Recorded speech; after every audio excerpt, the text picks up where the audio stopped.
కల్తీ లడ్డు గురించి, దాని వెనకాల తిరుగుతున్న వివాదాల గురించి, సుప్రీంకోర్టు ఆదేశాల మేరకు ఏర్పడిన సిట్ ఇచ్చిన వివరాల ప్రకారం అనేక అంశాలు ఒక్క వారం ఓపిక పట్టండి, రానున్న రోజుల్లో వెలుగులోకి వస్తాయి. దాని గురించి మనం ప్రత్యేకంగా కూర్చొని డిస్కస్ చేద్దాం. అయితే ఈ రోజు అంశానికి వచ్చేటప్పటికి దాని మీద ఫ్లెక్సీలు ఏర్పాటు చేసి 24 గంటల్లో ఆ ఫ్లెక్సీలు తొలగించకపోతే మేమే వచ్చి తొలగిస్తాము అని చెప్పి నడి రోడ్డు మీద వార్నింగ్లు ఇచ్చి, మరి గుళ్ళకెళ్లి సంప్రోక్షణలు చేసి పూజలు చేయించుకొని లేనిపోని ప్రవోకింగ్కి పాల్పడి మళ్ళీ దాన్ని రివర్స్ డ్రామా, అంటే as usual what you do again and again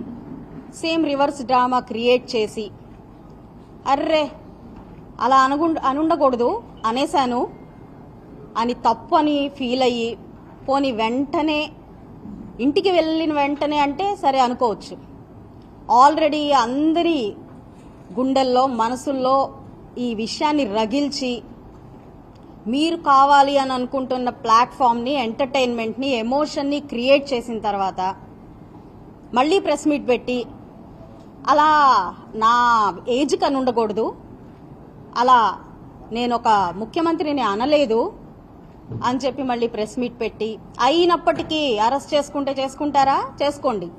red బుక్కి భయపడతానా భయపడను, కుక్క కూడా భయపడదు, ఈ ప్రొవోకింగ్ మాట్లాడి ఇలాగా ఒక రక్కస్ ఏదైతే పశ్చిమ నియోజకవర్గంలో ఒక 2 రోజుల క్రితం క్రియేట్ చేశారో, మరి దానికి గల కారణాలైతే నాకు ఈరోజు వెనకాల బ్యాక్గ్రౌండ్లో ఆలోచిస్తే అఫ్ కోర్స్ చిన్నపిల్లాడు కూడా చెప్తాడు, కల్తీ లడ్డు విషయాన్ని